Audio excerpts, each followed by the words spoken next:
So let me discuss eliminations. Eliminations. No, सबसे पहली बात हमारे पास आती है कि एलिमिनेशन होती क्या है. What do you mean by elimination?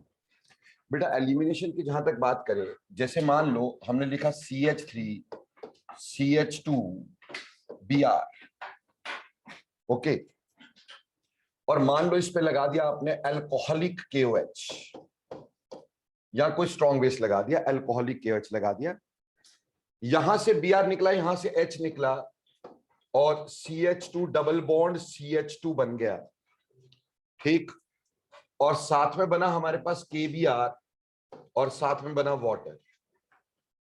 तो व्हाट यू सी इज कि आपके पास यहां से एक तो Br निकला है और यहां से एक हाइड्रोजन जो है वो निकला होगा, ठीक. So this is called as elimination. इसको हमने क्या बोला? एलिमिनेशन. जब दो ग्रुप निकल रहे हैं, ठीक, तो that is called as elimination. अब एलिमिनेशन को बांटने के कई तरीके हैं. सबसे पहले हम बांटेंगे एलिमिनेशन को तीन पर्टिकुलर वेज में. देखो बेटा, एलिमिनेशन तीन पर्टिकुलर तरीके की हमारे पास पाई गई. एक होती जिसको बोलते हैं अल्फा एलिमिनेशन. Alpha elimination. बेटा दूसरी होती है जिसको हम लोग बोलते हैं बीटा एलिमिनेशन. Beta elimination. अब बीटा एलिमिनेशन के बाद इसके बाद हमारे पास तीसरी तरह की एलिमिनेशन होती है which is called as gamma elimination. Now what the hell is alpha beta and gamma elimination? देखो बेटा, अल्फा एलिमिनेशन होती है अगर आपका लीविंग ग्रुप और एलिमिनेटिंग, यानी दोनों, both eliminating group eliminates from the same carbon. क्या बोला? कि both eliminating groups, both eliminating groups are eliminated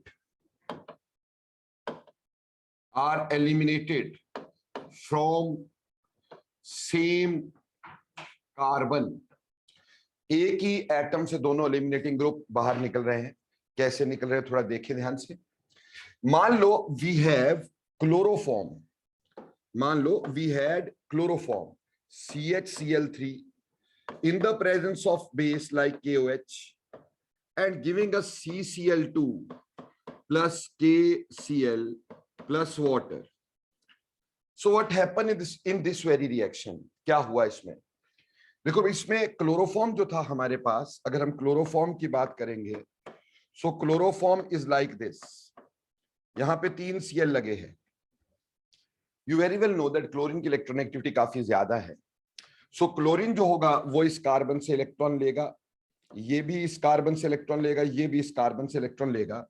so carbon becomes highly positive. Now if carbon is highly positive, it will withdraw electron from that of hydrogen, making hydrogen highly positive. है ना? इसकी वजह से hydrogen कैसा हो जाएगा? Highly positive हो जाएगा.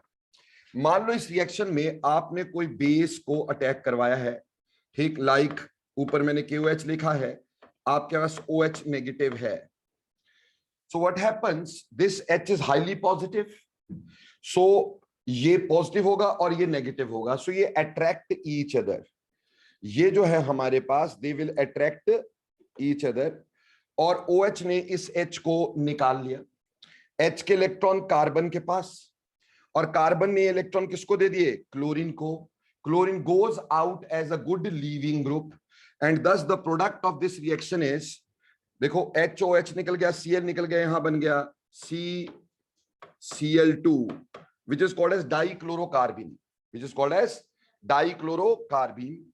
और साथ में हमारे पास बना वाटर और साथ में हमारे पास निकला Cl negative. So you see that both eliminating groups are eliminated from the same carbon. ठीक है, क्लोरीन और H दोनों सेम कार्बन से निकले हैं, इसलिए इसको अल्फा एलिमिनेशन कहा जाता है. बेटा अल्फा एलिमिनेशन का कोई स्टेबल प्रोडक्ट नहीं बना है. ये जो प्रोडक्ट बना है इसको हमने क्या बोला? इसको मैंने नाम दिया डाइक्लोरोकार्बीन. डाइक्लोरोकार्बीन which is not at all very stable. ठीक है बच्चे, तो ये आगे अटैक करता है. तो generally alpha elimination is starting reaction of many reactions. कहने का मतलब ये अपने आप में पूरा रिएक्शन नहीं होता है, ठीक, ये किसी ना किसी रिएक्शन का स्टार्टिंग स्टेप हो सकता है। जैसे बेटा आगे जाकर के तुम मेरे साथ कुछ एक रिएक्शन पढ़ोगे जो हमारी केमिस्ट्री का सबसे important reaction, Reimer Tiemann reaction. Reimer Tiemann reaction is a very important reaction of phenols, ठीक। तो बेटा उसमें ये फर्स्ट स्टेप ही है, फॉर्मेशन ऑफ कार्बीन। ऐसे एक कार्बाइल अमीन रिएक्शन आएगा आगे, वेरी इंपॉर्टेंट अगेन, उसमें भी फर्स्ट स्टेप भी क्या है, alpha elimination, and the same reaction takes place. Mind it, chloroform in the presence of base gives us alpha elimination, and this is not, you can say, a stable reaction or a reaction. It is just an introducing step, or you can say initial step of many reactions. So दूसरी बात है beta elimination. ये तो हो गई alpha elimination. Now when you talk about beta elimination में वो eliminating groups में से जो आपका हाइड्रोजन है, hydrogen is relieved from, you can say, beta carbon, ठीक। इसमें हम ये बोले both eliminating groups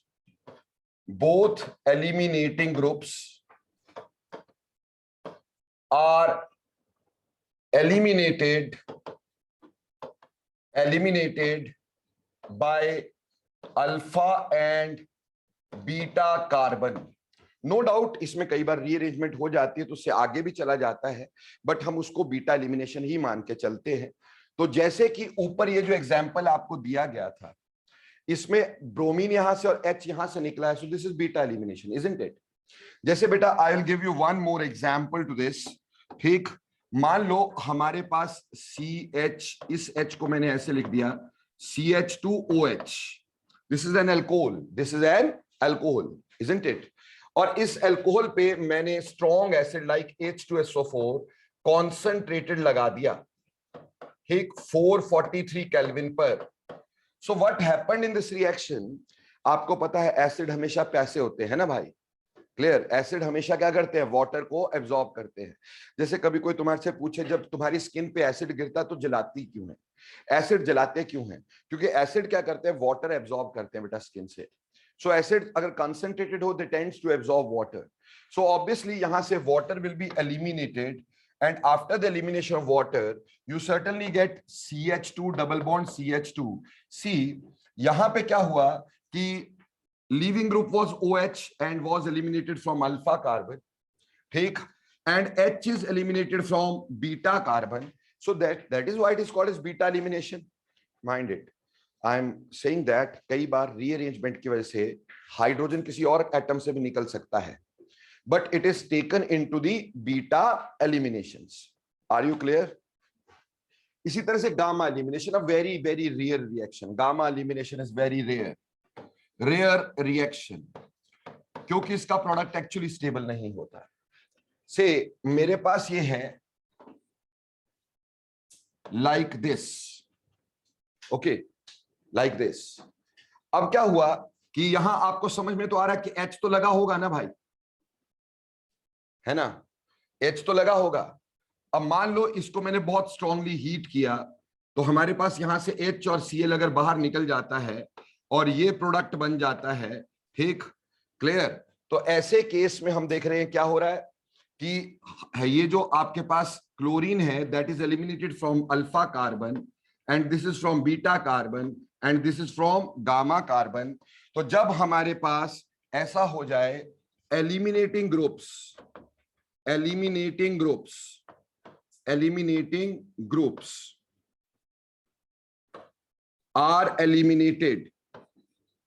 are eliminated from alpha and gamma carbon, तो उसको गामा एलिमिनेशन कहते हैं। Though it is a very rare reaction, क्योंकि आप ये जानते हैं कि ये वाला प्रोडक्ट जो है cyclopropane is not very stable due to angle strain. समझ में आई बात? एंगल स्ट्रेन की वजह से साइक्लोप्रोपेन स्टेबल नहीं होता, तो ये रिएक्शन बहुत रेयर होते हैं, स्पेसिफिक कंडीशंस पे होते हैं। Any doubts about this? Clear? अब देखो बेटा, ये मैंने बोला इनिशियल स्टेप्स हैं बहुत सारे रिएक्शन के, ये रेयर हैं, इसलिए इन दोनों से हमारी कोई दिलचस्पी खास नहीं है। हमारा बेसिक रिएक्शन जो हमें ध्यान देना है वो है बीटा एलिमिनेशन। तो हम बीटा एलिमिनेशन की डिटेल्स पढ़ेंगे बेटा, ठीक। तो should I move forward? Have you written this?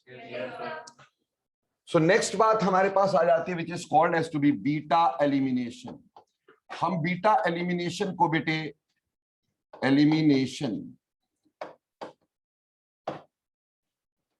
Beta elimination को दो पार्ट में बांटा जा सकता है बेटा। बीटा एलिमिनेशन को दो क्या तीन पार्ट्स में बांटा जा सकता है। देयर आर 3 पर्टिकुलर वेज जिसमें हम बीटा एलिमिनेशन को बांटते हैं।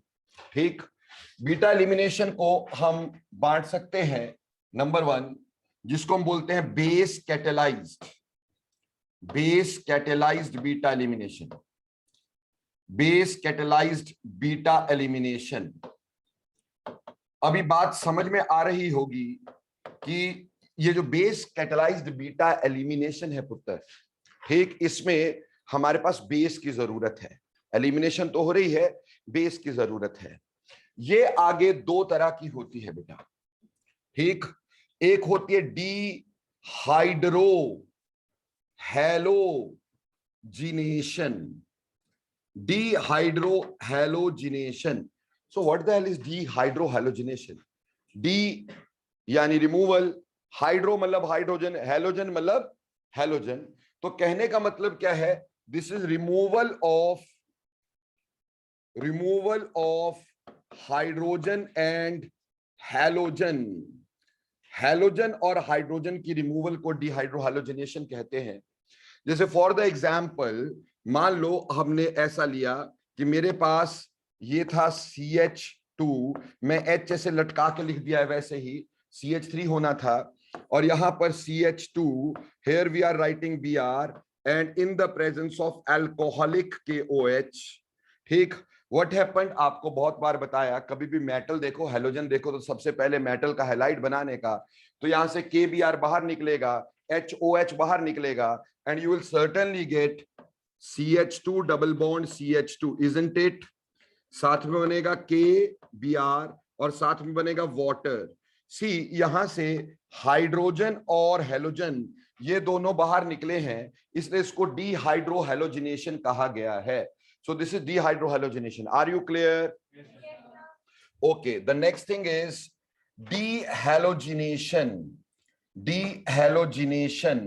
बेस कैटेलाइज्ड में अगली बात आती है डिहैलोजिनेशन। Now, what do you mean by dehalogenation? But when you talk about the dehalogenation, it is removal of halogens. Halogens की removal हो गई। ठीक, यानी दोनों eliminating group halogen है यहां पर। Both the eliminating groups are halogens. For an example, if I take CH2Br and CH2Br and we put zinc on this reaction. ठीक, देखो बेटा, जिंक का काम ही क्या होता है?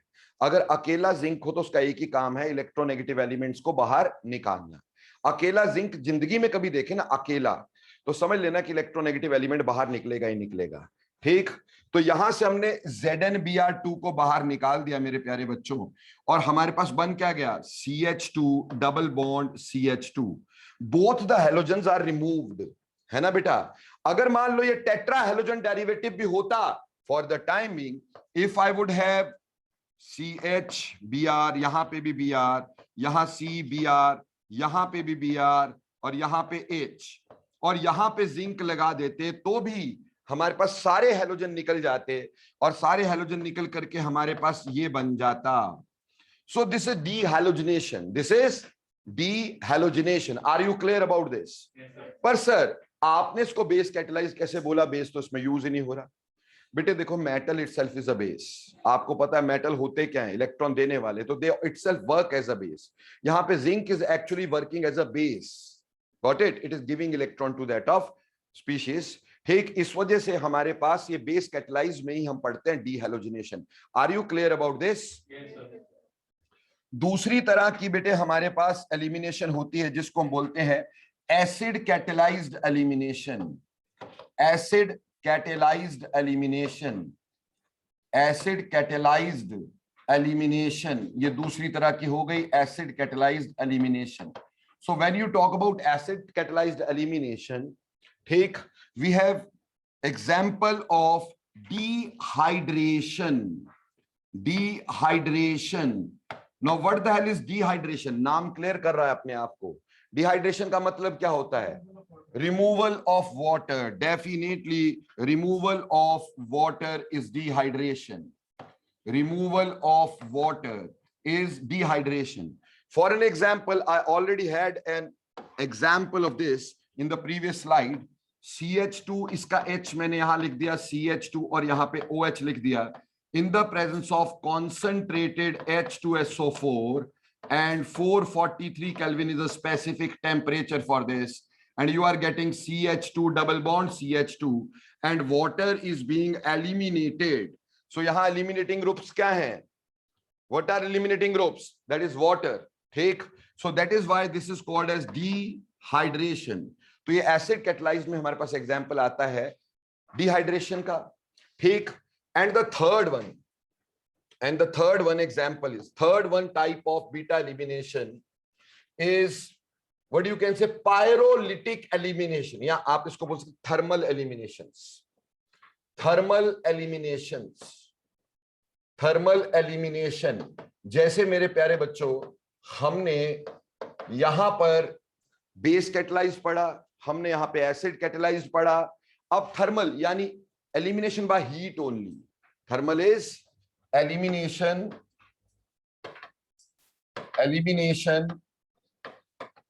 By heating. बेटे इसके भी दो पार्ट रहते हैं. एक जिसको हम पायरोलिटिक एलिमिनेशन का नाम देते हैं. वन इज पायरोलिटिक एलिमिनेशन, ठीक, which is found in esters basically बच्चे, which is found in esters. से मैंने आपको ये इसका एग्जाम्पल देने के लिए यहां लिखा CH2H, यहां पे CH2O, C double bond O और यहां पे CH3. This is an ester or not? CH3, CH2, OOC, CH3. Is it an ester? तो इस एस्टर को मैंने बहुत स्ट्रांगली कर दिया हीट. बहुत स्ट्रांगली हीट करने से इस H के इलेक्ट्रॉन यहां और इसके इलेक्ट्रॉन यहां. So one eliminating group is this, another eliminating group is this, and you get out CH2 double bond CH2 plus CH3 COOH. So this is pyrolytic elimination. Are you clear? ये pyrolytic elimination है, ester में है, heat करके हुआ ना.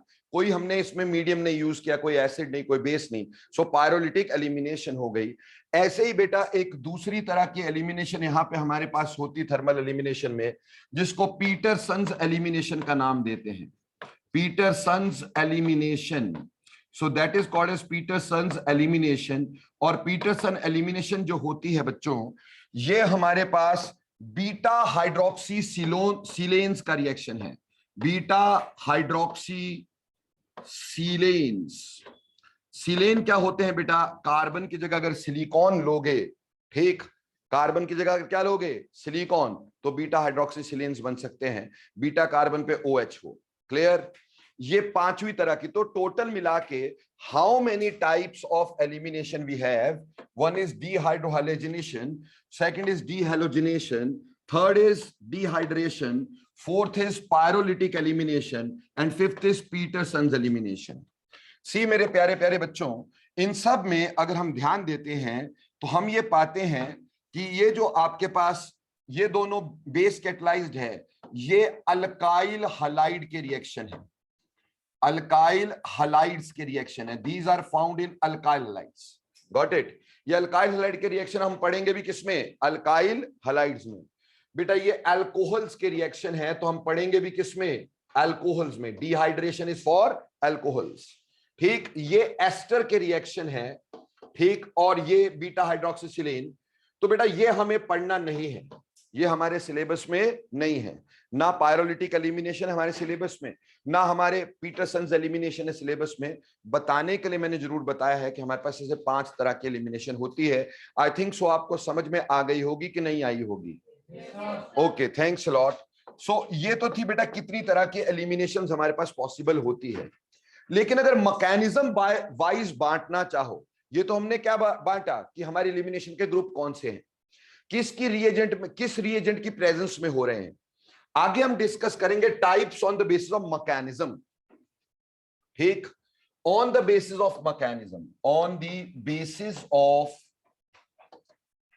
Mechanism, अगर mechanism के हिसाब से एलिमिनेशन को बांटे, मैकेनिज्म को के हिसाब से एलिमिनेशन को बांटे, so there are many mechanisms to elimination, that is E1 elimination, E1 reactions, elimination E1 reaction। बेटा E1 reaction का मतलब है elimination of first order, elimination of first order, first order के elimination, that is E1 reaction। इसी तरह से बेटे दूसरी तरह के हमारे पास होंगे E2 रिएक्शंस। बेटा E2 reaction is elimination of second order, elimination of second order, ये सेकंड ऑर्डर एलिमिनेशन होती है। इसी तरह से बेटे अगर हम एक और पढ़ेंगे E1 CB टाइप रिएक्शंस। बेटा E1 CB टाइप होता है elimination of first order conjugate base type, elimination of first order conjugate base type, conjugate base type। So this is elimination of first order and that too is conjugate base type, clear? And further we have one more type of elimination, that is EI। EI is intramolecular elimination, intramolecular elimination।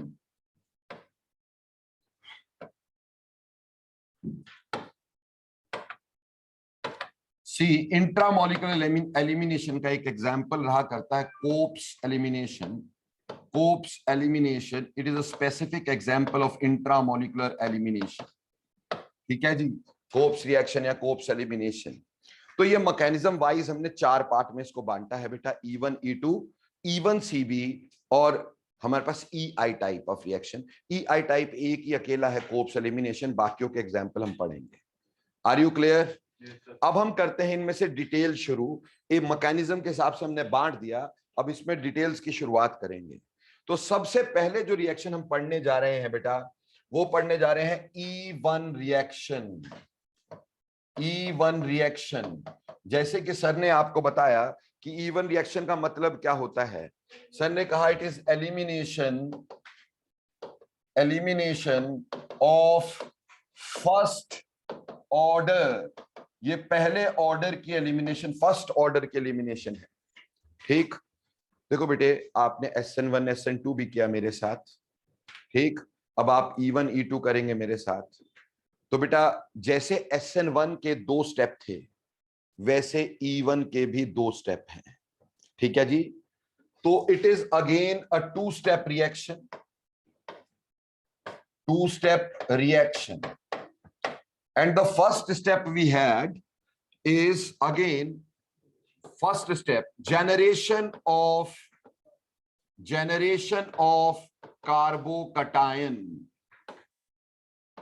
Generation of carbocation. जैसे SN1 का first step क्या था बेटा?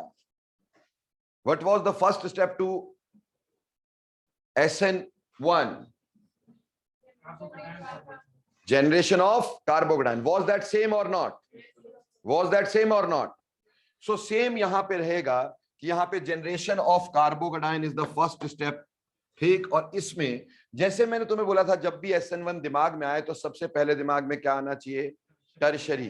हालांकि उसके substrate सारे बताए गए थे, लेकिन येट सबसे पहले दिमाग में क्या आना चाहिए? टर्शरी। अब टर्शरी में हमारे पास मान लो CH3 CH3 और मान लो यहां Br है। So the first step is generation of carbocation. So जब यहां कार्बोकटायन की जनरेशन हुई, CH3C CH3 और CH3 1 पॉजिटिव बना, और बेटे यहां पर हमारे पास क्या निकला होगा? Br negative. You very well know here we need a polar protic solvent, isn't it? We have studied कि जब भी हमें कार्बोकटायन बनाना होता है we need a polar protic solvent. So यहां पे हमें पोलर प्रोटिक सॉल्वेंट की जरूरत होती है। जनरली यहां पे हम वाटर नहीं लेते हैं, क्योंकि वाटर जो होता है ना बेटा, वो सब्स्टिट्यूशन ज्यादा करता है देन एलिमिनेशन। आज उसका रीजन भी पढ़ेंगे ऐसा क्यों होता होगा, ठीक, उसके बारे में डिस्कस भी करेंगे कि अल्कोहलिक KOH जो है वो तो हमें क्या दे रहा है, एलिमिनेशन, व्हेयरएज एक्वस KH हमें क्या दे रहा है, सब्स्टिट्यूशन। इसका लॉजिक भी पढ़ेंगे ऐसा क्यों होता है। तो हम यहाँ पे प्रोटिक मीडियम तो चाहते हैं, पोलर मीडियम भी चाहते हैं, बट वाटर नहीं चाहते हैं, तो हम यहाँ अल्कोहल्स जनरली ले लेते हैं। Solvent generally taken here is alcohols and amines etcetera, ठीक, alcohol amines etcetera which can give H, है ना, but water is generally not taken over here, ठीक। पर कई कई रिएक्शन में वाटर भी होता है, जैसे एक्वस साइनाइड्स, उसमें हमें एक्वस साइनाइड में बेटा वाटर ही सॉल्वेंट लेना होता है। तो बेसिकली हम यहाँ पे पोलर प्रोटिक सॉल्वेंट लिया करते हैं। क्लियर हो गया।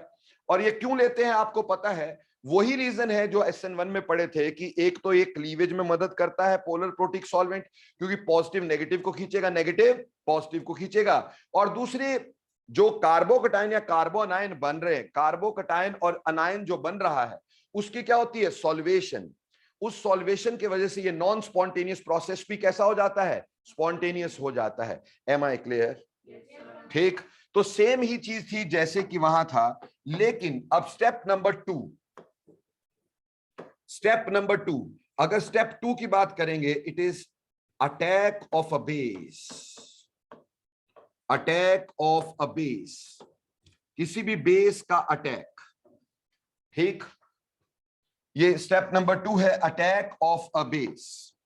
सी, हमारे पास अगर ये कार्बोकटायन बना है, कार्बोकटायन की स्टेबिलिटीज बेटा हम हमेशा किस चीज से देखते हैं, ऐसे कौन सी चीज है जिससे हम कार्बोकटायन की स्टेबिलिटी देखते हैं, दैट इज हाइपर कॉन्जुगेशन। क्या होता है, हाइपर कॉन्जुगेशन, इजंट इट। अब हाइपर कॉन्जुगेशन के चलते यहां के इलेक्ट्रॉन यहां जाएंगे कि नहीं जाएंगे, अल्फा हाइड्रोजन के ऊपर वाले के, यहां वाले के, यहां वाले, कहीं के भी जाएंगे कि नहीं। तो ये हाइड्रोजन पे पॉजिटिव चार्ज रहेगा कि नहीं। अगर मेरे पास यहां पे तुमने कोई बेस डाल दिया है विच इज स्ट्रॉन्ग इनफ, अगर बेस डाल दिया है विच इज स्ट्रॉन्ग इनफ, क्योंकि ये हाइड्रोजन बहुत ज्यादा एसिडिक नहीं होगा, बट अगर बेस स्ट्रॉन्ग हुआ तो बेस स्ट्रॉन्ग इस H को निकाल लेगा अपने साथ। क्लियर हो गया। और इसके इलेक्ट्रॉन यहां जाने की वजह से the product is CH3C CH2, ये बन गया, और साथ में water here is given out, ठीक। तो यहां पे एलिमिनेशन हो गई कि नहीं हो गई। सेम एक बात समझिएगा, जितने भी बेस होते दे आर ऑल्सो न्यूक्लियोफाइल्स, जितने भी बेस होते दे आर ऑल्सो न्यूक्लियोफाइल्स। तो ये न्यूक्लियोफाइल की तरह भी तो अटैक कर सकता था ना, जैसे कि SN1 में किया था। So therefore there is always a competition between substitution and elimination, क्योंकि स्टेप सेम है, सब कुछ सेम है, फर्क सिर्फ इतना आ गया, if base is strong enough, अगर बेस ज्यादा स्ट्रॉन्ग हुआ तब तो वो SH को निकाल लेगा, अगर base is not strong enough तो इस H को नहीं निकाल पाएगा, दैट्स ऑल। अगर बेस स्ट्रॉन्ग हुआ तो वो H को निकाल लेगा, एलिमिनेशन कर देगा, और अगर बेस वीक हुआ वो H को नहीं निकाल पाएगा, वो पॉजिटिव पे अटैक करेगा, सब्स्टिट्यूशन हो जाएगी। तो यहां से make your mind from right now कि for elimination we need a strong base and for substitution we need a weak base. There is a competition in elimination and substitution, and if we have a strong basic condition it will give us elimination, and if we have a weak basic condition we will get substitution. Clear? Yes, sir. तो इसको हम आगे detail में discuss करेंगे, ठीक। आगे detail में जब हम पढ़ेंगे, मीडियम की बात करेंगे, हमें पता हमें रिएक्शन कैसे पढ़ना है। अब तक तुम्हें पता है कि पहले हम सबस्ट्रेट की धज्जियां उड़ाते अच्छे से, उसके बाद हम क्या पढ़ते होते हैं, रिएजेंट कैसा हो, रिएजेंट के बाद क्या पढ़ते होते हैं, सॉल्वेंट कैसा हो, मीडियम कैसा हो, एक्सेट्रा एक्सेट्रा पढ़ते हैं ना बेटा लोग। तो जब हम मीडियम को पढ़ेंगे तो वहां मैं क्लियर कर दूंगा कि बेस स्ट्रॉन्ग कौन सा है। या क्यों ऐसा हो रहा है, ठीक। बट यहां से अपना माइंड बना के चलिएगा कि अगर बेस स्ट्रांग होता है तो क्या होती है, एलिमिनेशन। अगर बेस वीक होता है तो क्या होती है, substitution. Are you clear? So there are these two steps. Now tell me one thing, in these two steps which step you think is slow? Obviously first step will be slow step or not. So this is slow step, and you very well know slowest step is rate determining step. So because this is a rate determining step, so rate will be written from this particular step.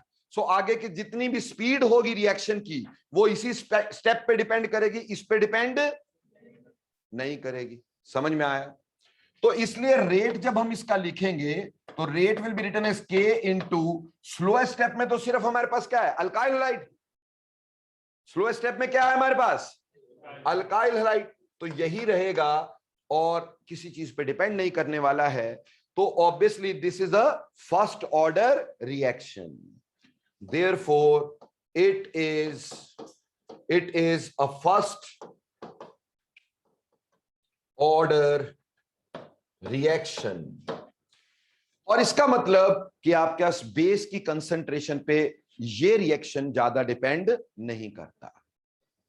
बात समझ में आई कि नहीं आई बेटा? लेकिन कान बड़े बड़े करके सुन ले, this is very important. Even actually हमारी मजबूरी है,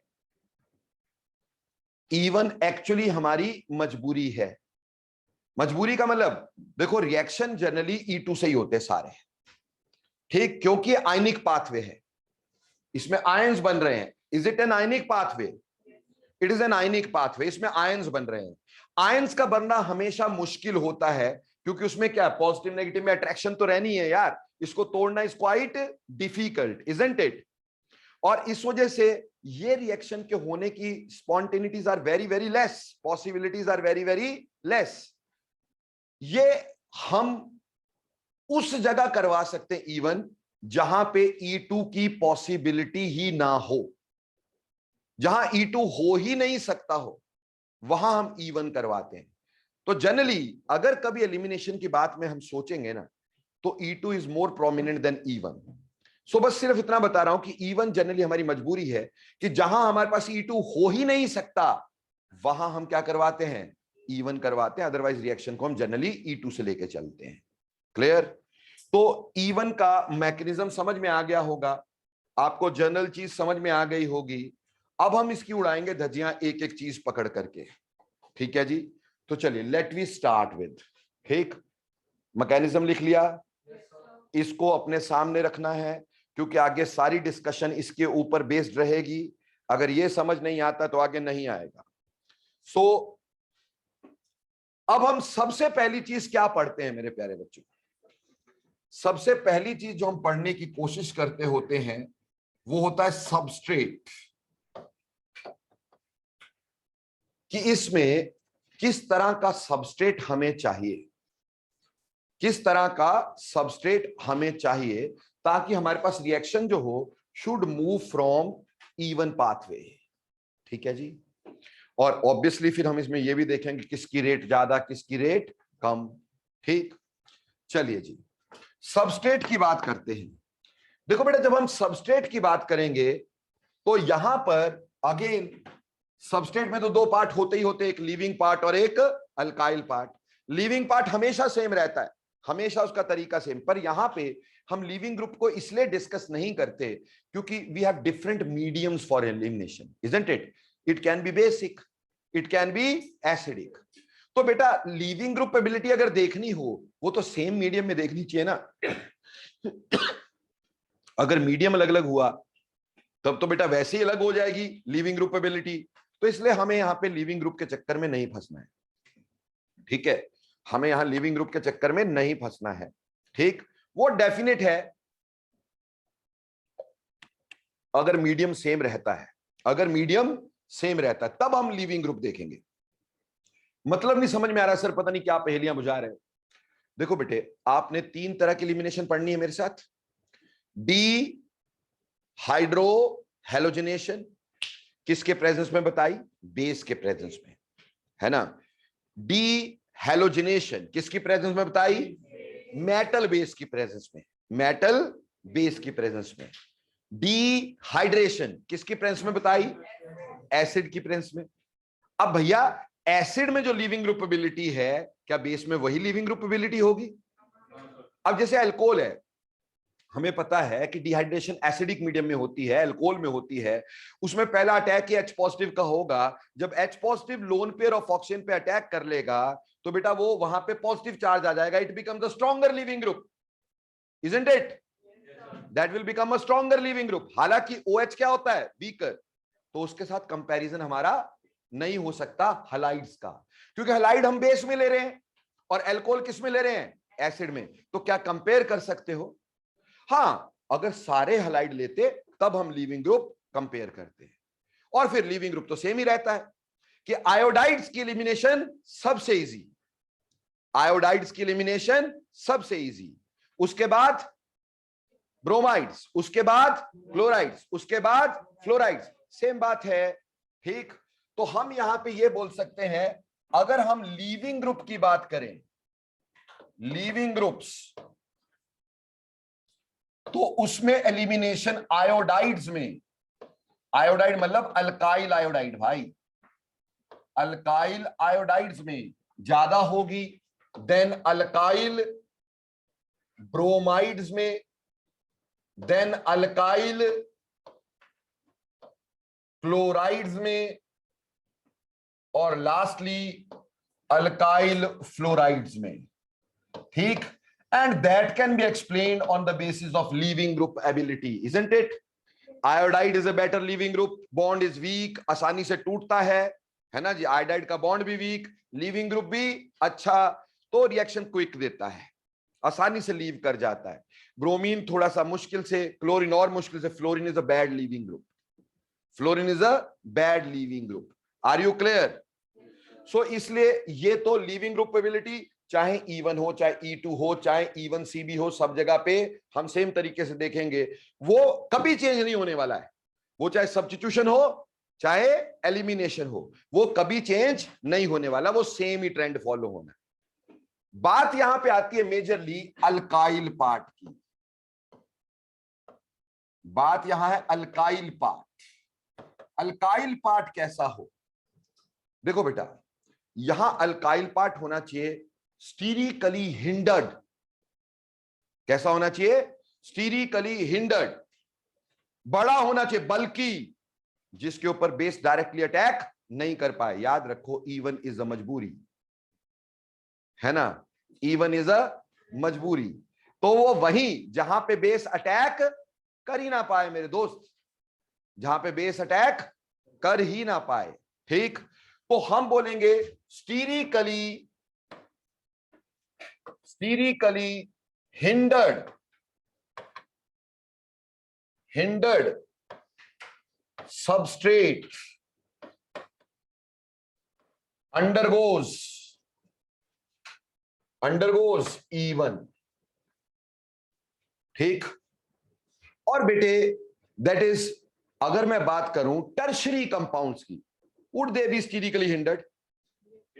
सो कौन कौन से सबस्ट्रेट इसमें पार्टिसिपेट कर सकते हैं इन E1, वो पहले देख लेते हैं हम। देखो, सबसे पहला E1 के लिए पहला आएगा नियोपेंटाइल कंपाउंड्स, यानी नियोपेंटाइल हलाइड्स। ठीक है जी, यहां कंपाउंड्स की बात करो, हम तो E1 की बात कर रहे हैं। Neopentyl compounds, now what the hell is neopentyl compounds पुत्र? CH3C, CH3, CH3, CH2 और यहां X। ठीक, it can be in alcohols also ना, क्योंकि E1 तो वहां पे भी हो सकता है। Now this neopentyl chlorides exclusively gives E1, ये E2 दे ही नहीं सकते, ये E1 ही देंगे। क्यों भाई? बेटा क्या इसमें बीटा हाइड्रोजन है? This is alpha This is alpha carbon, isn't it? This is beta carbon. So is there any beta hydrogen? जब बीटा हाइड्रोजन है ही नहीं तो क्या ये कभी बीटा हाइड्रोजन ऐसे दे पाएगा? तो इसमें कार्बोकेटाइन बनाना ही पड़ेगा, अदरवाइज तो कोई मतलब ही नहीं है। E2 में क्या होता है, साथ ही में बीटा हाइड्रोजन निकलता है, साथ में लिविंग ग्रुप निकलता है, उसके लिए बीटा हाइड्रोजन होना चाहिए ना। यहां तो बीटा हाइड्रोजन है ही नहीं, तो यहां E2 जिंदगी में कभी नहीं हो सकता। एक्सक्लूसिवली अंडरगोज, कई बार हमसे यही पूछ लेते हैं कि कौन सी चीज एक्सक्लूसिवली E1 देगी, तो ये एक्सक्लूसिवली E1 देगी। E2 का कोई चांस है ही नहीं, क्योंकि इसमें बीटा हाइड्रोजन है ही नहीं। ऐसा कोई भी कंपाउंड तुम्हें दिखाई दे जहां बीटा हाइड्रोजन है ही नहीं, तो समझ लेना एक्सक्लूसिवली क्या होगा, E1। ठीक, इसलिए ये तो सबसे प्रोमिनेंट सबस्ट्रेट्स हैं E1 के, सबसे प्रोमिनेंट सबस्ट्रेट्स। ऐसे बेटा दूसरी बात आ जाएगी टर्शरी कंपाउंड्स। टर्शरी कंपाउंड्स बेटे, ये जो है नियोपेंटाइल, क्या हम इसको ऐसा बोलते थे कि primary with quaternary beta carbon, isn't it? Quaternary beta carbon, यही बोलते थे ना बेटा इसको हम, कि है तो प्राइमरी सबस्ट्रेट है बट इसका बीटा कार्बन कैसा है, क्वाटरनरी, उसमें 4 कार्बन लगे हुए हैं, तो ये पहला कंपाउंड है जो E1 देगा। ठीक, इसी तरह से दूसरा हम ले सकते हैं सेकेंडरी कंपाउंड विद टर्शरी और क्वाटरनरी बीटा कार्बन।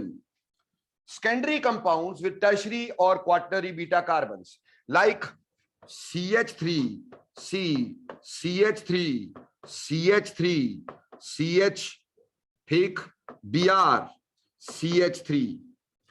मेरे प्यारे बच्चों, is this again not the substrate of exclusive E1? Is this for exclusive E1 or not? क्या इसमें बीटा हाइड्रोजन है बच्चे? क्या इसमें बीटा हाइड्रोजन है?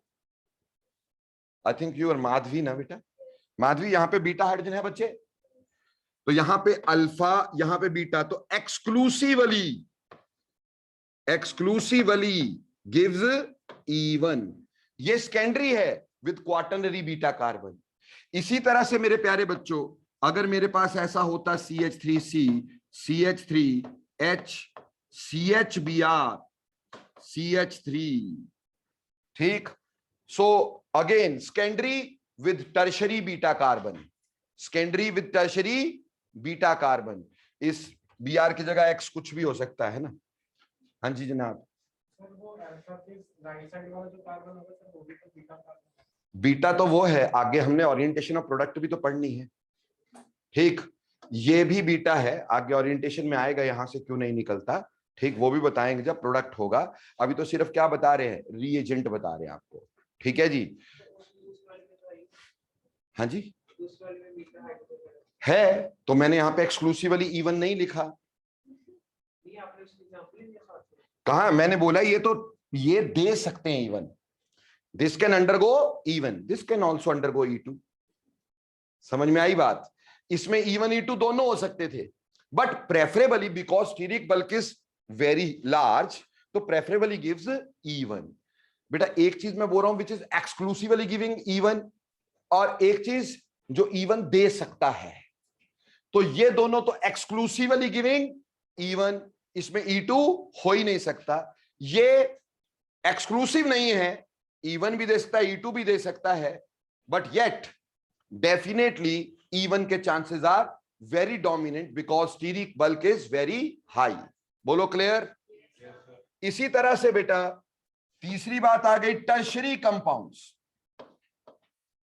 टर्शरी कंपाउंड्स, अब टर्शरी कंपाउंड जो है, ठीक, जैसे कि CH3C, CH3, CH3 और यहां पे X, ठीक, tertiary compound, steric bulk is quite high, it can give E1, mind it, this can also give us E2, है ना, और E2 will be more prominent, याद रखना ये, क्लियर? तो यहां मैंने एक्सक्लूसिव नहीं लिखा है, I have not written here exclusively E1, मैंने लिखा कि E1 भी दे सकता है और ये E2 भी दे सकता है, पर E1 के चांसेस यहां ज्यादा हो सकते हैं, यहां इवन होने के चांसेस इसलिए ज्यादा है क्योंकि स्टीरिक बल्क बहुत ज्यादा है।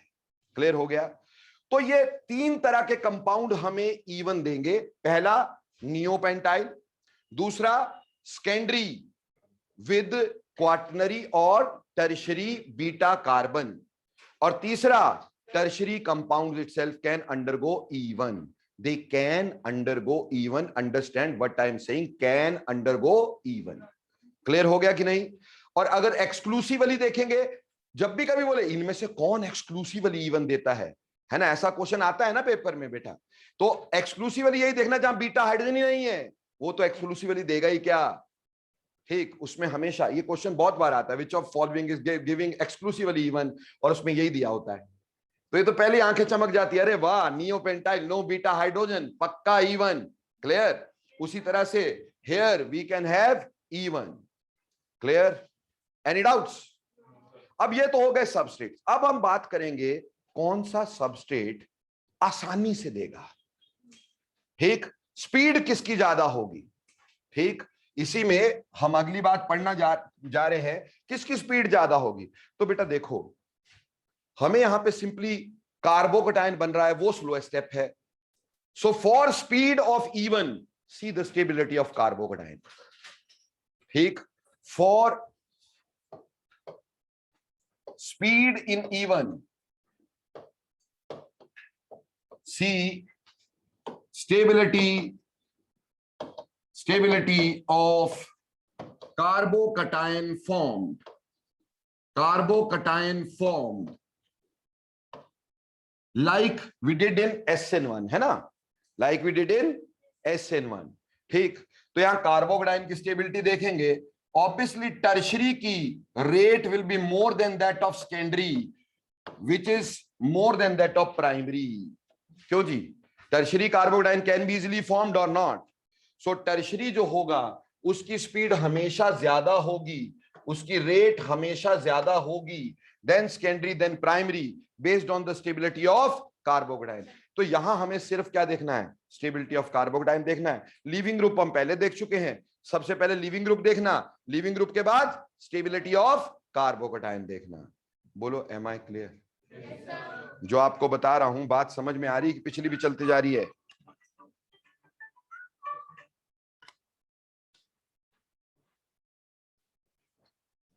सो रेट जो होगा, tertiary is greater than secondary is greater than primary, this is our rate। ठीक, in this, कल को अगर तुमसे कोई भी दे दिया, बोला in which of the following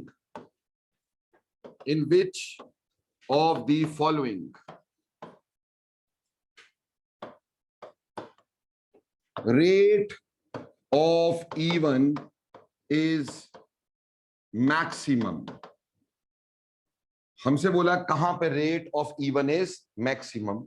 compound दे दिए गए ए, CH3C, CH3, CH3, और यहां दे दिया गया Br। दूसरा दे दिया गया CH3C, CH3H, Br। तीसरा दे दिया गया CH3C, CH3, CH2, CH2Br, और चौथा दे दिया गया बेटा जी CH3C, CH3, CH3I। ठीक, क्लियर? अब हमें इसमें ऑर्डर ही लगाने को बोल दिया, अभी तो मैक्सिमम बोल रहे, ऑर्डर लगाने को बोल दिया। See first thing, what will you see? Leaving group. सबसे पहले क्या देखेंगे? Leaving group. मीडियम करवाया मैंने क्या? ठीक, तो सबसे पहले क्या देखेंगे? Leaving group. लीविंग ग्रुप यहां पे क्या है? आयोडाइन। तो यानी डी जो होगा, और दूसरी बात ये भी है कि कार्बोकटायन भी कैसा बना रहा है? टर्शरी। मजे आ गए, दोनों चीजें फेवरेबल। तो डी की स्पीड यहां पे सबसे ज्यादा रहने वाली है। उसके बाद यहां से टर्शरी कार्बोकटायन बनेगा, यहां से सेकेंडरी कार्बोकटायन बनेगा, और यहां से प्राइमरी कार्बोकटायन बनेगा, इजंट इट? तो स्टेबिलिटी किसकी ज्यादा? टर्शरी की। तो फिर कौन आएगा? ए के बाद कौन आएगा? बी के बाद कौन आएगा?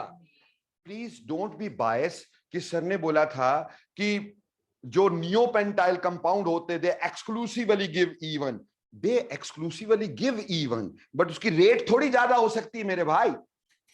रेट तो स्टेबिलिटी ऑफ कार्बोकेटाइन पे डिपेंड करे है। अब बना तो यहां कार्बोकेटाइन क्या, प्राइमरी ना, तो बनने में टाइम तो लगेगा ना, है ना। Primary carbocation is not stable. Mind it, कभी भी कार्बोकेटाइन की स्टेबिलिटी देखते तो रीअरेंजमेंट के बाद नहीं देखते हैं। ये नहीं कि सर यहां से यूं कर देंगे तो टर्शरी नहीं बन जाएगा, ऐसा नहीं होता है। आपने at the time of formation देखना, आफ्टर रीअरेंजमेंट नहीं देखना होता है। समझ में आई बात। तो बेटा यहां पे इसको निकालेंगे, ये वाला निकालेंगे, you will be getting tertiary carbocation, ये वाला निकालेंगे, you will be getting secondary carbocation, ये वाला निकालेंगे, you will be getting primary carbocation. ठीक, ये वाला निकालेंगे, you will be getting tertiary carbocation, and tertiary carbocation is more stable. यहां leaving group is a better leaving group. तो हमने डी को पहले, ए को बाद में, ऐसे करके ऑर्डर लगा दिया। बोलो गॉट इट और नॉट। तो ऐसे E1 की स्पीड आप लगा दोगे, कोई ज्यादा मुश्किल काम इसमें था ही नहीं। स्टेबिलिटी ऑफ कार्बोकेटाइन देखनी आती है क्या? मैं बार बार उसी को करवाऊं, भी विड्रॉइंग ग्रुप भी लगा दूं, ये भी करूं, वो भी करूं, वो तो तुम समझते हो। अगर रिजोनेंस होगी तो भैया सबसे पहले हो जाएगा। क्यों जी? अगर रिजोनेंस होगी तो एलिमिनेशन सबसे पहले हो जाएगी।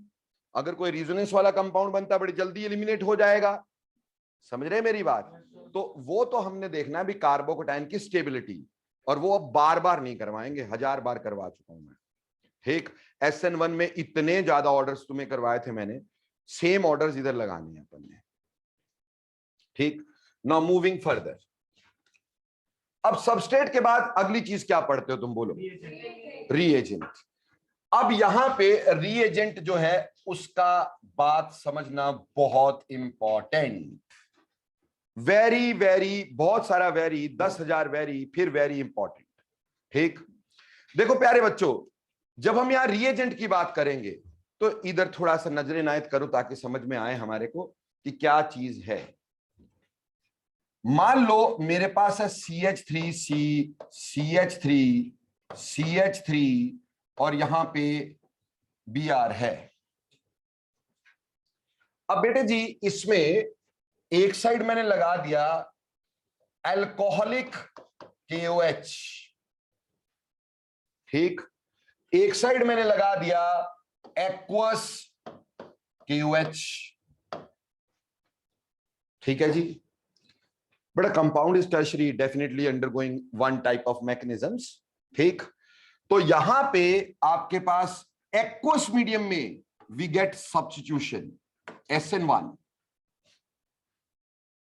ठीक, एक्वस मीडियम में we get substitution, and what happens, OH attacks, Br निकलेगा, कार्बोकेटाइन बनेगा, OH वहां अटैक करेगा, and the product thus formed is CH3C, CH3, CH3OH. In this particular, what happens in alcoholic KOH, what happens, elimination takes place. ठीक, elimination takes place. It can be E2 also, it can be E2 also, but generally prefers E1, tertiary prefers E1। ठीक, तो हमारे पास यहां पे CH3C, CH3 double bond CH2 बनेगा, यानी यहां एलिमिनेशन हुई। वाई? देखो बेटा, बात ये थी यहां पे भी OH था, यहां पे भी OH था, दोनों जगह OH थे, बट एक्वस मीडियम में OH negative is heavily hydrated, heavily hydrated. Aqueous medium में OH नेगेटिव बहुत हैवीली हाइड्रेट होता है। ठीक, हैवीली हाइड्रेट का मतलब क्या हो गया बेटा? हैवीली हाइड्रेट का मतलब हो गया कि इसके आसपास वाटर बहुत ज्यादा इकट्ठा हो जाएगा।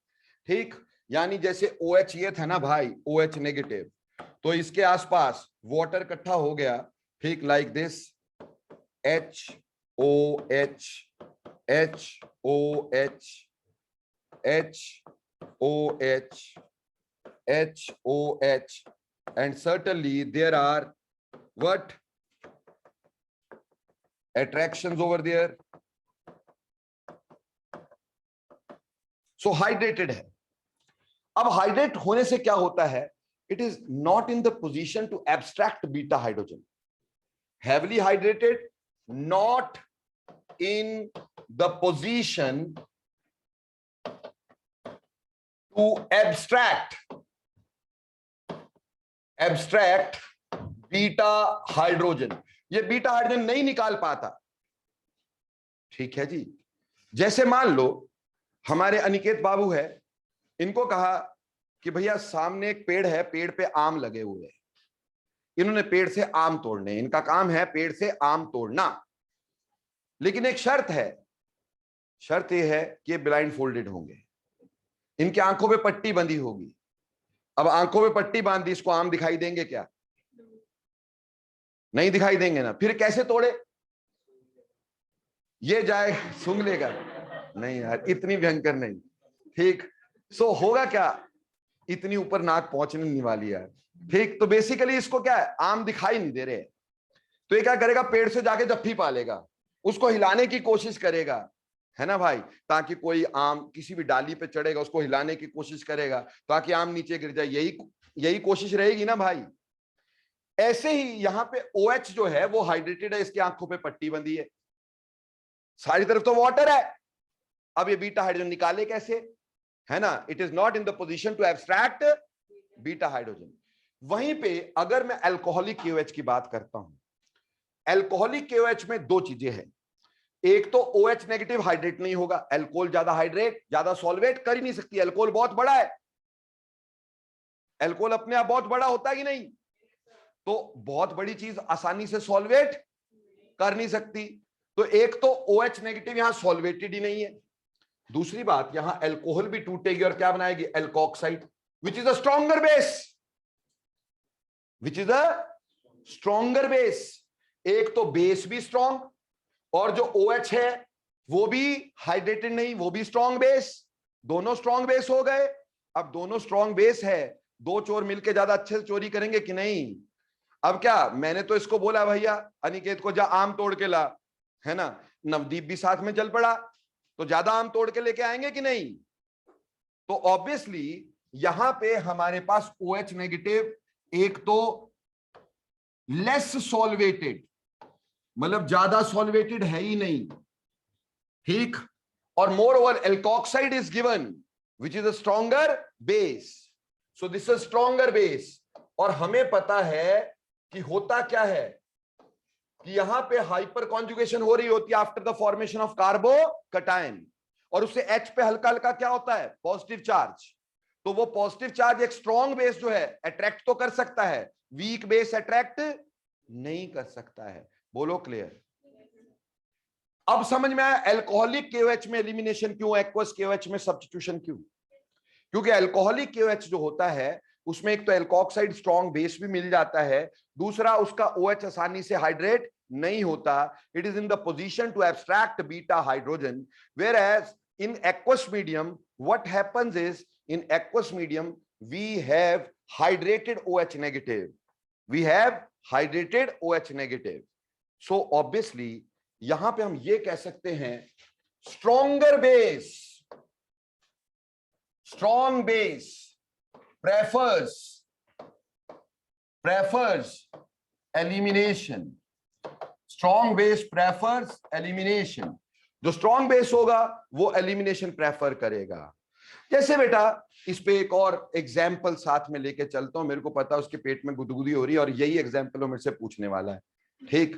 आई am a very good mind reader, isn't it. So क्या है कि हमारे पास अगर मान लो मैं इसमें लगाता एक्वस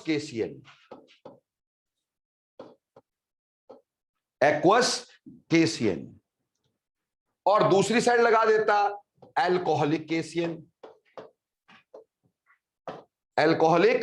KCN. अब मजे की बात यह है यहां अल्कोहलिक मीडियम में SN1 हो जाएगा और यहां पे E1 हो जाएगा, उल्टा हो जाएगा भाई. सर कैसे, नो डिफिकल्टीज एट ऑल. इसमें हमारे पास प्रोडक्ट बन जाएगा CH3C, CH3, CH3, और यहां CN, और यहां प्रोडक्ट बनेगा CH3C, CH3 double bond CH2. See what is, why the nature is changed here. यहां aqueous medium में क्या हो गई? Elimination. See, in aqueous medium, KCN breaks up into K positive and CN negative. Clear? Clear? And CN negative दुनिया का सबसे strongest base है, क्योंकि HCN is the weakest acid. HCN weakest acid, तो CN negative is a strong base, very strong base, very strong base. एक बात, ठीक. दूसरी बात, ये एक सॉल्ट था किसका? Weak acid and strong base का. बेटा +1 में इक्विलिब्रियम पढ़ा था मेरे प्यारे बच्चों ने, इसकी हाइड्रोलिसिस करवाई थी तुम्हें मैंने. अगर मैं इसमें वाटर डालता हूं, प्लीज सी दिस, है ना, थोड़ा जो वो कहते हैं ना बटरफ्लाइज इन स्टमक, उसको पकड़ के रखो, ठीक. अगर इसको वाटर में डालते हैं तो वाटर से बनेगा KOH एंड HCN. समझते हो? यही होगा. KOH is a strong base, will break up into K positive and OH negative. K positive and OH negative. Now here OH negative is also available. ठीक, clear. Cyanide itself is a strong base. अब थोड़ा सा इसके साथ discuss करते हैं alcoholic K साथ, कि अल्कोहलिक के साथ क्या हुआ होगा. देखो बेटा, एक तो जो KCN है, अल्कोहल के प्रेजेंस में इसकी डिसोसिएशन कम है ना. Alcohol is less polar substance than water or not, ठीक. तो हमारे पास यहां K positive and CN negative तो बनेगा, बट यहां डिसोसिएशन इज लेस डिसोसिएशन. दूसरी बात, अल्कोहल की प्रेजेंस में क्या इसकी सॉल्वोलिसिस होगी? इसकी सॉल्वोलिसिस नहीं होने वाली है. क्यों नहीं होने वाली है? क्योंकि सिंपल बात यह है, alcohol itself is a weak, itself is a weak electrolyte, है ना भाई. क्लियर. तो बेटा ऑब्वियस सी बात है, यहां पे जैसे ये टूटा था, इसकी हाइड्रोलिसिस हुई थी, इसकी अल्कोहलिसिस भी बहुत कम होगी. यानी अल्कोक्साइड्स की formation will be very very less, होगी नहीं, अप्रोक्सीमेटली 0. क्लियर. क्योंकि अल्कोहल इसकी अल्कोहलिसिस इतनी नहीं कर सकता जितनी वाटर इसकी क्या कर सकता है? सॉल्वोलिसिस. वाटर हाइड्रेशन ज्यादा करता है, वाटर के अंदर चीजों की क्लीवेज ज्यादा होती है, क्योंकि वाटर ज्यादा पोलर, उसका डाइलेक्ट्रिक कांस्टेंट ज्यादा, तो वाटर आयंस के बीच में घुस सकता है. एक तो यहां डिसोसिएशन ज्यादा होती है वाटर में, और डिसोसिएशन से साइनाइड की कंसंट्रेशन ज्यादा बनती है, साइनाइड की कंसंट्रेशन ज्यादा बनती. एक बात. दूसरी बात, हाइड्रोलिसिस जो बचे हुए हमारे पास थोड़ी बहुत हाइड्रोलिसिस भी होगी. हाइड्रोलिसिस में भी हमारे पास क्या मिलेगा? OH नेगेटिव, और HCN एज इट इज रह गया कि नहीं रह गया? रह गया ना बेटा HCN, ठीक. OH नेगेटिव भी मिला. अब यहां पे क्या हुआ? एक तो डिसोसिएशन कम, यानी हमारे पास साइनाइड की कंसंट्रेशन भी कम, ठीक है, साइनाइड की कंसंट्रेशन भी कम. दूसरी बात, alkoxide is not formed. Alkoxide तो तब बनता जब इसको रिप्लेस करते हम. Alkoxide will not be easily formed. तो ना तो स्ट्रॉन्ग बेस मिल पाया, ऊपर से कंसंट्रेशन भी क्या हो गई? कम. बेटा न्यूक्लियोफाइल की कंसंट्रेशन भी कम हो गई. अल्कोहलिक मीडियम में हमारे पास दो चीजें हुई, concentration of nucleophile which is acting as a base, nucleophile is less, क्योंकि डिसोसिएशन ही कम है. ऊपर से alkoxide is not formed at all. Clear? इस केस में कंसंट्रेशन भी ज्यादा मिल गई, कंसंट्रेशन भी ज्यादा मिल गई, ऊपर से इसकी हाइड्रोलिसिस से बेसिक कंडीशन भी स्ट्रांग हो गई। यहां तो बेसिक कंडीशन रही क्या? एल्कोक्साइड मिलेगा तभी तो बेसिक कंडीशन होगी। एल्कोहल्स आर बेस और acids, it's are weaker acids. तो बेस तो तब बनता, बेसिक मीडियम तो तब बनता जब एल्कोक्साइड होता। So this medium is less basic now, this medium is less basic now and this medium is more basic. और हमने बोला more base, stronger base prefers elimination. Are you clear? पक्का? हाँ जी, अब बोलो क्या पूछना चाह रहे थे? हाँ जी, जो KOH से हमें K पॉजिटिव और OH नेगेटिव मिलता है, तो सर जो वाटर पॉजिटिव प्रेजेंस में रहेगा तो वो सर जो वाटर थोड़ा सा जो डिसोसिएट होता है H पॉजिटिव और OH नेगेटिव में, तो सर वहां पे भी तो ऑक्सीजन के पास जो हाइड्रोजन है वो भी तो एसिड हाइड्रोजन है, तो वो OH नेगेटिव उस पे अटैक नहीं कर सकता। यार एक बात बता बेटा, KOH और वाटर का रिएक्शन करके दिखा दे, एसिड बेस दिखा दे मेरे को। नहीं करके दिखा दे, सोच इसमें क्या है। अरे ये कौन सा है नहीं का क्या मतलब? KOH प्लस वाटर क्या देगा? whether can it give us KOOH and H2? so whether hydrogen is more acidic in KOH? कैसे एसिड बेस रिएक्शन कर रहा है यार?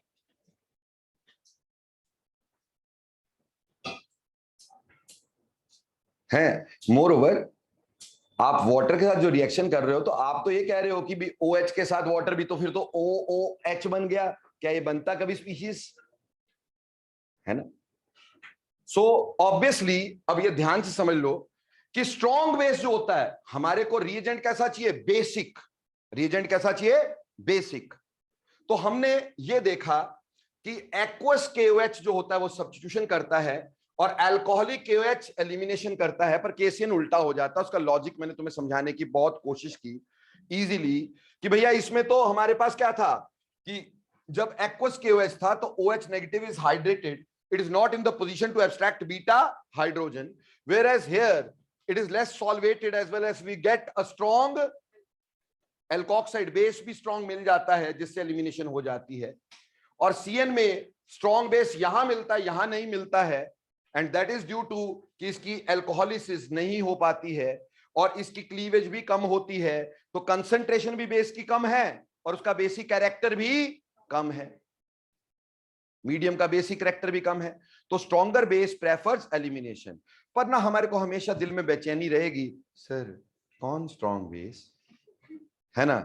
तो चलो हमने दूर कर देनी है सारी बेचैनियां तुम्हारी। कौन कौन एलिमिनेशन कर सकता है? कौन से चीज को देखने के बाद आपका दिमाग बोलेगा कि एलिमिनेशन है? ठीक, किस चीज को देखने के बाद आपका दिमाग बोलेगा एलिमिनेशन है? स्ट्रॉन्ग बेस कौन से होते हैं? सर हमारे को तो कुछ पता ही नहीं है, और वैभव को सब कुछ आता है इसलिए वो पढ़ता नहीं है। ठीक, तो हमारे पास सबसे पहले याद रखना अल्कोहलिक KOH या अल्कोहलिक OH, ये पहली बात है। जो ये वो चीजें लिख रहे हैं वो मीडियम जो क्या करेंगे? एलिमिनेशन। दूसरी बात aqueous cyanides, aqueous cyanides, alcoholic basis aqueous cyanides. Clear? क्योंकि KOH की जगह NaOH भी हो सकता है ना भाई। कल को बोलो सर वहां पे NaOH दिया था, ठीक, वो नहीं, अल्कोहलिक कोई भी बेस, अल्कोहलिक साइनाइड। तीसरी बात एल्कोक्साइड्स RO negative, this is alkoxide. ठीक, जैसे हम लिखते हैं ना C2H5ONa, सोडियम इथोक्साइड, तो एल्कोक्साइड्स हमेशा स्ट्रॉन्ग बेस होते हैं बेटा। समझ में आई बात? और चौथी बात, जहां एलिमिनेशन के सिवा कुछ होना ही नहीं, NH2 नेगेटिव, NH2 नेगेटिव। अगर कहीं NH2 नेगेटिव, जैसे कि हमें लिखा ये होगा sodium soda amide NaNH2, sir वहां KNH2 दिया था, that is NH2 negative, isn't it? तो ये चार चीजें जहां देख ली ना, वहां आंखें चमक जानी चाहिए कि दिस इज एलिमिनेशन। बोलो क्लियर? इतना क्लियर भी कोई करेगा क्या? आपको सारा बता दिया कि भाई क्या होना है और उसके बाद ये भी बता दिया कहां देखना है। तो आपने मीडियम ये देखने हैं। तो मीडियम में खास बात क्या है? मोर basic and more concentration of base. Concentration भी ज्यादा चाहिए बेस की और मोर बेसिक भी चाहिए, तो इसीलिए हमने वहां पे कंसंट्रेशन भी देख ली थी। तो हमारे पास मीडियम में दो चीजें, मोर concentration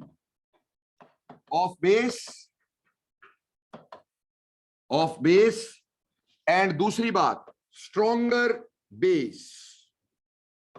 base they prefer elimination, नहीं तो क्या हो जाएगी? सब्स्टिट्यूशन। खैर वो आगे भी डिस्कस करेंगे अपन, जब अपन कंपटीशन पढ़ेंगे ना इनका तो भी करवाऊंगा मैं आपको, ठीक। पर फिलहाल मीडियम की बात आपको समझ में आ गई होगी, उम्मीद करता हूं अच्छे से क्लियर हो गई होगी, ठीक। मीडियम से आगे बढ़ते हैं। मीडियम से आगे क्या चीज पढ़ते हैं? सॉल्वेंट, ठीक है। तो सॉल्वेंट, तो मेरे दोस्तों सॉल्वेंट यहां पे चाहिए क्या? पोलर प्रोटिक, जो एच भी देता हो, पोलर प्रोटिक सॉल्वेंट,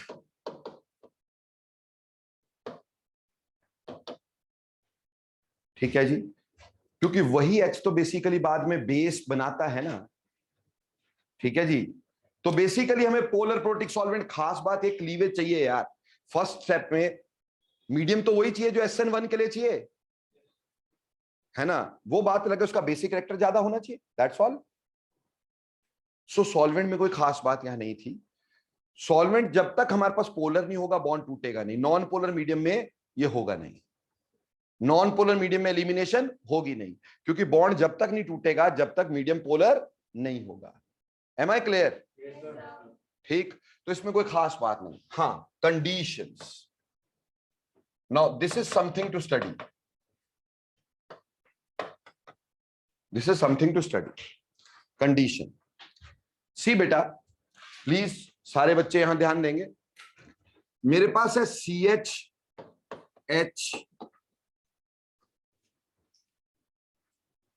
हम यहां पे बात कर रहे हैं किसकी? SE1 की, CH3C, CH3, CH2HOH या Br। इन एल्कोहलिक KOH, ठीक है दोस्तों। अब हमें ये अच्छे से पता है कि ये निकलेगा और ये निकलेगा, अभी पता है। और प्रोडक्ट क्या बनने वाला है? CH3C, CH3 double bond CH2, साथ में KBr, साथ में वाटर, क्यों जी? Now please see in this reaction, दो सिग्मा बॉन्ड टूटे, इजंट इट? दो सिग्मा बॉन्ड्स टूटे, दो सिग्मा बॉन्ड टूटे और हुआ क्या? एक पाई बना, एक पाई बना, दो सिग्मा टूटे एक पाई बना। तो ऐसे केस में sigma bonds are stronger bonds, sigma bonds are stronger bonds and pi bonds are weaker bond. Strong टूटे वीक बने, तो बोलो डेल्टा एच कैसा? Delta H positive, clear? तो इस रिएक्शन के लिए डेल्टा एच पॉजिटिव। दूसरी बात, यहां पे एक मॉलिक्यूल था, उसके आगे 3 बन गए, मॉलिक्यूल बढ़े कि नहीं? तो बोलो डेल्टा एस पॉजिटिव, यानी डेल्टा एच भी पॉजिटिव, डेल्टा एस भी पॉजिटिव। एंड आपको अच्छे से पता, रिएक्शन की spontaneity is governed by delta G, and delta G is delta H minus T delta S, isn't it? Here we have this thing positive, बीच में minus, यहां पे भी पॉजिटिव, ठीक है जी। प्लस माइनस क्या हो गया? माइनस, तो आगे प्लस पीछे minus. Now if reaction is to be spontaneous, पिछली वाली चीज ज्यादा होनी चाहिए कि नहीं? हाँ जी बिटिया रानी, समझ में आ रहा है? अगर हमारे पास if reaction is to be spontaneous, spontaneous, अगर रिएक्शन को स्पॉन्टेनियस होना है तो टी डेल्टा एस को, T delta S should be greater than delta H. ये कब हो सकता भाई? जब टेम्परेचर ज्यादा हो। Only feasible, only possible if temperature is high. बोलो बात समझ में आई? ये हाई टेम्परेचर पे होना है। जैसे मेरे प्यारे बच्चों, हम एलिमिनेशन सिर्फ अल्काइल लाइट में थोड़ी पढ़ रहे यार, एलिमिनेशन तो अल्कोहल में भी है। अब हमने ना एक कई बार लिखा कि CH3C, मैं अभी एग्जाम्पल चाहे इसका दे रहा हूं समझने के लिए, ये इवन नहीं है, सिर्फ टेम्परेचर को बताने के लिए बता रहा हूं। एलिमिनेशन में चाहे E2 हो तब भी कंडीशन ऐसी रहनी है ना, कंडीशन तो यही रहनी है कि हाई टेम्परेचर, चाहे E1 हो चाहे E2 हो, उससे तो फर्क नहीं पड़ रहा है। हम कंडीशन देखते हो, कार्बोकेटाइन की स्टेबिलिटी तो नहीं देख रहे हैं, कोई सबस्ट्रेट तो नहीं देख रहे हैं, एलिमिनेशन की कंडीशन की बात कर रहे हैं ना अपन। तो बेटे जी अगर यहां पे मैं H2SO4 लगा लेता हूं और वो भी कॉन्सेंट्रेटेड, तो मैंने ये पाया कि जब टेम्परेचर 443 केल्विन होता था तो एलिमिनेशन हो जाती थी। अब जब टेम्परेचर कम होता था, 413 केल्विन होता था, बेटे इसका ईथर बन जाया करता था।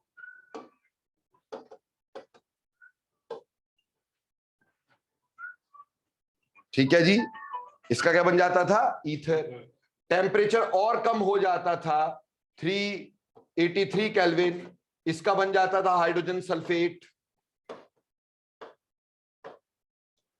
आप देख रहे हैं elimination is only occurring at high temperature. If temperature is low, what we are getting is substitutions, because we very well know high temperature will prefer elimination. ठीक सर, वो तो ठीक है, ये क्यों बना ये आगे बताएंगे अपन, ये अभी नहीं गड़पच करेंगे इसकी, ठीक आगे बताएंगे। क्लियर? समझ में आया? जब एल्कोहल का डिहाइड्रेशन के बारे में बताऊंगा तो ये बताऊंगा ऐसा क्यों हुआ। यहां सिर्फ मैं क्या बता रहा था कि temperature needed must be high. Condition ये है कि टेम्परेचर हाई होना चाहिए। ठीक, कंडीशन ये है कि बेसिक कंडीशन होनी चाहिए, टेम्परेचर हाई होना चाहिए। और अगर एसिड है तो स्ट्रांगली एसिडिक कंडीशन होनी चाहिए।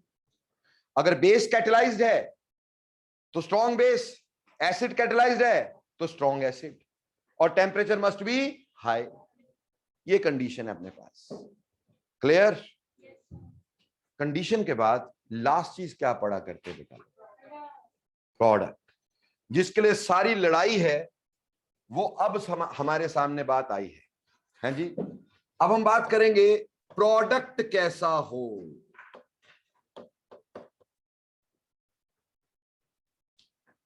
प्रोडक्ट किस में पढ़ रहे हैं? E1 में। ठीक, अभी हम सिर्फ किस में पढ़ रहे हैं? इन E1। ठीक, और प्रोडक्ट के हमेशा दो चीजें होती है, क्या? केमिकल एस्पेक्ट, स्टीरियोकेमिकल एस्पेक्ट, है ना बेटा? तो पहले थोड़ा केमिकल एस्पेक्ट और फिर स्टीरियोकेमिकल एस्पेक्ट। केमिकल एस्पेक्ट, ठीक, मान लो अपन एक ऐसा सबस्ट्रेट लेके चलते जिसमें होगा E1। बोलो ऐसा कौन सा सबस्ट्रेट लूं जिसमें होगा E1? शाबाश। सो हम लेंगे नियोपेंटाइल क्लोराइड, नियोपेंटाइल ब्रोमाइड या क्लोराइड, कोई भी हलाइड, मैंने ये ले लिया। और बेटे जी इसमें मैंने अल्कोहलिक KOH लिया, तो देखने से समझ में आ गया एलिमिनेशन एलिमिनेशन एलिमिनेशन। और क्योंकि दिस इज सर्टेनली E1, है ना, तो first step is generation of carbocation. So carbocation generation में ये टूटा और हमारे पास बना CH3C, CH3, CH3, CH2 positive. And whenever there is carbocation formation and if there is a chance of rearrangement, we must perform rearrangements. Clear? तो यहां पे बात हो गई, rearrangements are possible.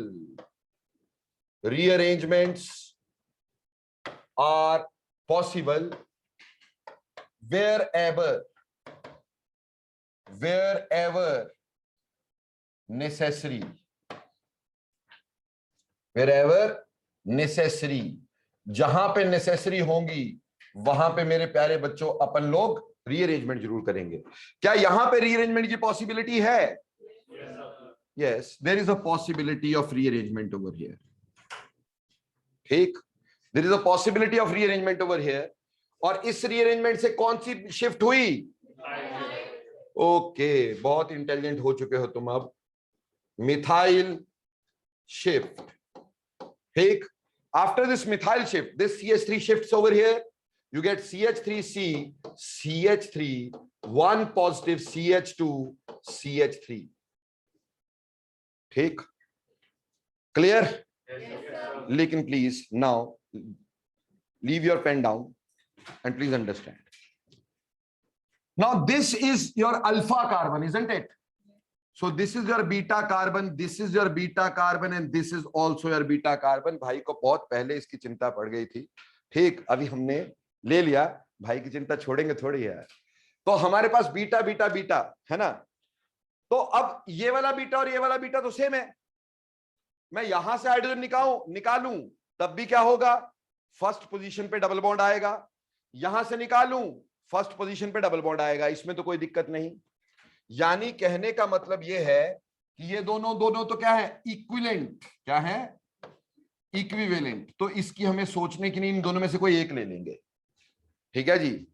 अब हमारे पास अगेन दो तरह के प्रोडक्ट्स की फॉर्मेशन है।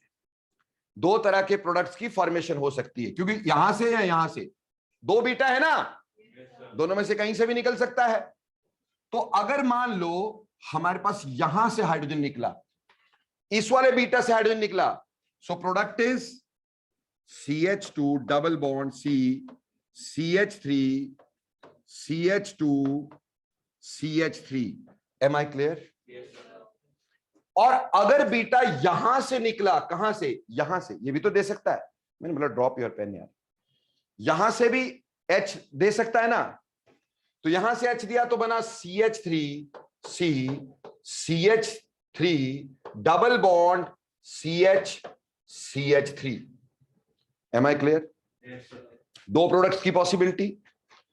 इसमें ये जो एल्कीन पोर्शन है इसको मैंने ऐसे राउंड ऑफ कर दिया, और यहां पे भी जो एल्कीन वाला पार्ट है उसको राउंड ऑफ मैंने यहां पे कर दिया है। अब इस एल्कीन के साथ कितने अल्काइल ग्रुप जुड़े हैं? 1, 2। So there are 2 alkyl groups to this. And how many alkyl groups are there? 1, 2 and 3. So here we have 3 alkyl groups joined to alkene, and here I have 2 alkyl groups joined to alkene. So this is less alkylated alkene. Less alkylated alkene. ठीक है जी? And this can be called as more alkylated alkene. More alkylated alkene. ये more alkylated alkene है मेरे दोस्तों। ठीक, जहां more alkylated होता है उसको हम लोग बोलते हैं Saint-Joseph प्रोडक्ट। क्या बोलते हैं? Saint-Joseph product. This is Saint-Joseph product. और जो लेस अल्काइलेटेड होता है बेटे उसको बोलते हैं Hofmann product. Hofmann product. Lesser alkylated is Hofmann product, more alkylated is Saint-Joseph product. And mind it, always Saint-Joseph product will be dominant, यानी this is major here. Hofmann product is only major in certain cases which I will discuss later। ठीक, तुम्हें बताऊंगा कहां सिर्फ Hoffmann बनता है। ठीक, यहां किसने बताया होगा मेरे को जरूर बताना। ठीक, और पिछले से पिछले साल का पेपर दिखाऊंगा, नीट का क्वेश्चन आया हुआ है। समझ में आई बात? तो बेटा बेसिकली क्या है, यहां हमें देखना है हॉफमैन और Saint-Joseph प्रोडक्ट। तो मैंने बोला Saint-Joseph यहां मेजर है। Saint-Joseph प्रोडक्ट किसको बोला? मोर अल्काइलेटेड को। किसको बोला? मोर अल्काइलेटेड को। तो Saint-Joseph प्रोडक्ट मेजर और हॉफमैन प्रोडक्ट यहां पर माइनर है। तो सेट्स प्रोडक्ट मेजर होता है। It is governed by rule called Saytzeff's rule. तो चलिए जरा पहले सेट्स रूल पढ़ते हैं, मैं दोबारा वापस आऊंगा यहां पर। सेट्स रूल,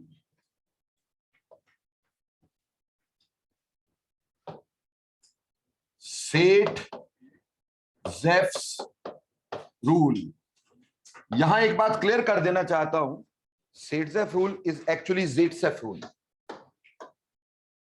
ज़ेट्सेफ रूल, बेटा बंदे का नाम ज़ेट्सेफ था, बट शेक्सपियर क्या कहना, व्हाट इज देयर नेम, ठीक, तो इसलिए हमने सेट्स बोल दिया इसको, ठीक।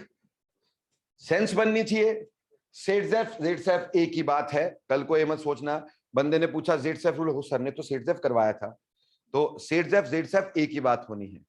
रूल क्या कहता है, देखो बेटा इधर ध्यान दीजिएगा, रूल कहता है during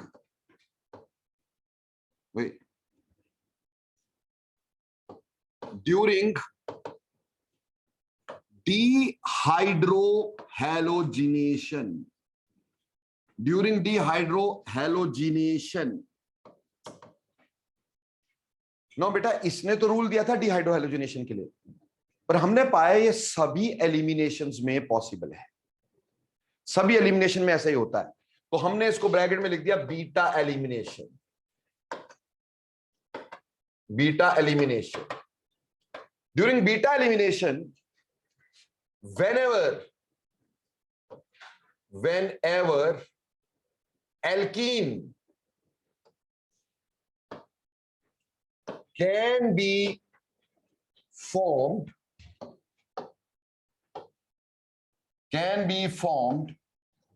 by more than one types, more than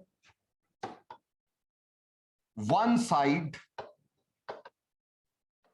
more alkylated alkene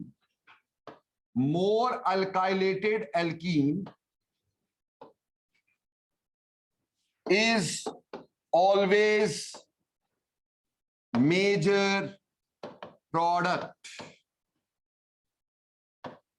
More alkylated alkene is always major product. ये सेट्स रूल है, ठीक, कि जब भी एल्कीन एक से ज्यादा जगह से बन सकता हो, है ना, जब भी एल्कीन एक से ज्यादा जगह से बन सकता है, यानी एक से ज्यादा बीटा हाइड्रोजन हो, तो हमेशा हमें मोर अल्काइलेटेड एल्कीन को मेजर प्रोडक्ट बनाना है, हमेशा हमें मोर अल्काइलेटेड एल्कीन को मेजर प्रोडक्ट बनाना है, ये सेट्स ने कहा। क्लियर? पर सेट्स के कहने से सब कुछ हो जाएगा क्या, है ना? और फिर सर ने बोला था ड्रॉप योर पेन्स, और फिर स्लाइड भी आगे भगा दी, ठीक। देखो भाई ऐसा क्यों सेट्स प्रोडक्ट मेजर क्यों होता है, why Saytzeff's product is major? बेटा +1 में आपको एक चीज करवाई, एल्कीन्स की stability of alkenes are seen on the basis of hyperconjugation, that is alpha hydrogen. So यहां पे कितने अल्फा हाइड्रोजन है? 3 3 6 3 9 अल्फा हाइड्रोजन है कि नहीं? और यहां कितने अल्फा हाइड्रोजन है? 3 और 2 5 अल्फा हाइड्रोजन। सो बोलो कौन एल्कीन ज्यादा stable? So more alkylated alkene is always more stable due to more number of alpha hydrogens. Am I clear? बेटा अच्छे समझ में आया क्या बोलना चाह रहा हूं मैं? तो हमने कहा कि यहां पे क्या रहा है कि मोर अल्काइलेटेड एल्कीन इसलिए मेजर हो रहा है क्योंकि ज्यादा स्टेबल है। हाँ, किन्हीं केसों में हॉफमैन रूल होता है, वो केसेस में आगे करवाऊंगा बेटा आपको, कि जहां सिर्फ हॉफमैन रूल ही होता है, बट अदरवाइज एलिमिनेशन में चाहे बीटा हो चाहे अल्फा हो, always more alkylated alkene is the major product. बोलो इज इट क्लियर? मैं एक और एग्जांपल लेता हूं, मुझे से तसल्ली नहीं हुई है, ठीक। Say I take one more example to this. हमें बोला 2 ब्रोमो 3 मिथाइल ब्यूटेन। क्या बोला? तुम अपने आप करना बेटा, 2 bromo 3 methyl butane is reacted with alcoholic KOH 2-bromo-3-methyl butane is reacted with alcoholic KOH. See, butane मतलब 4 कार्बन, 2-ब्रोमो मतलब सेकंड पे ब्रोमीन, थर्ड पे मिथाइल, चलेगा जी। अब यहां से CH3H, यहां पे भी H और यहां CH3।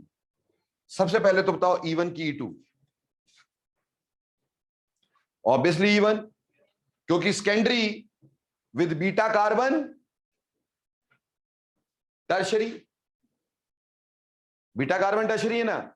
अरे यहां वाला नहीं, यहां वाला है ना। So it can certainly undergo E1, can go E2, but it is given here E1। ठीक, अब E1 होगा तो कार्बोकटायन होगा, कार्बोकटायन होगा तो tooting footing, tooting footing burning carbocation.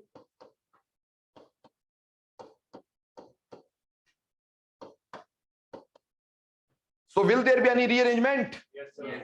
What sort of? Hydride. Hydride shift. So H is going with here, moving here, isn't it? उससे क्या बना?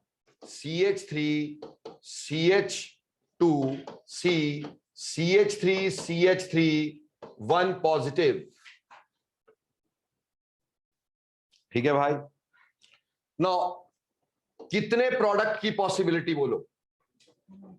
2 की, या तो यहां से यहां से, तो यहां से निकला तो क्या बना? CH3, CH double bond C, CH3, CH3, isn't it?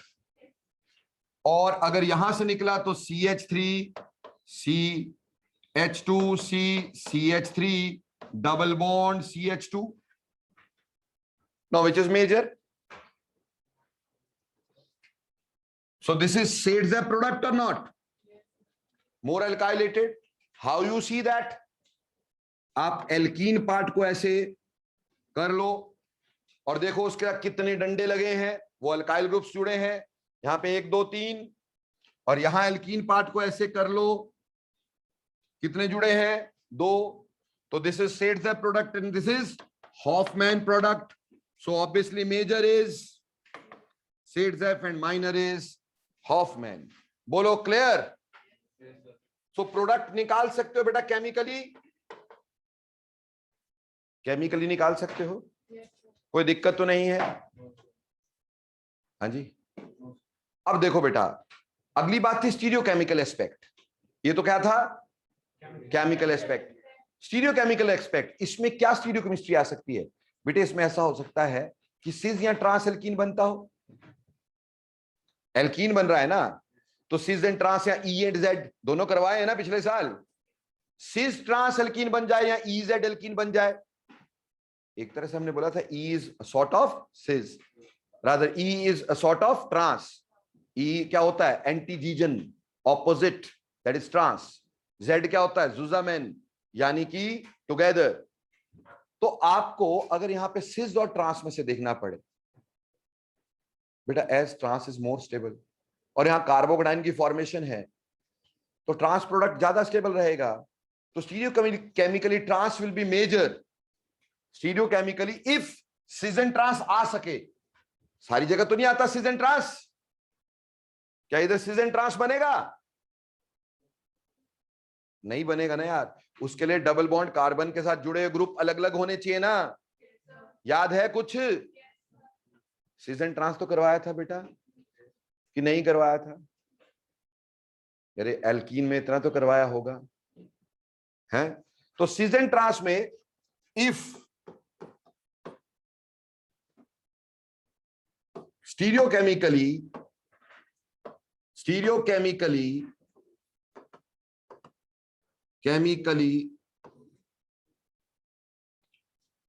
Transforms are major than that of cis forms, या बोले E forms are more major than that of Z forms in this.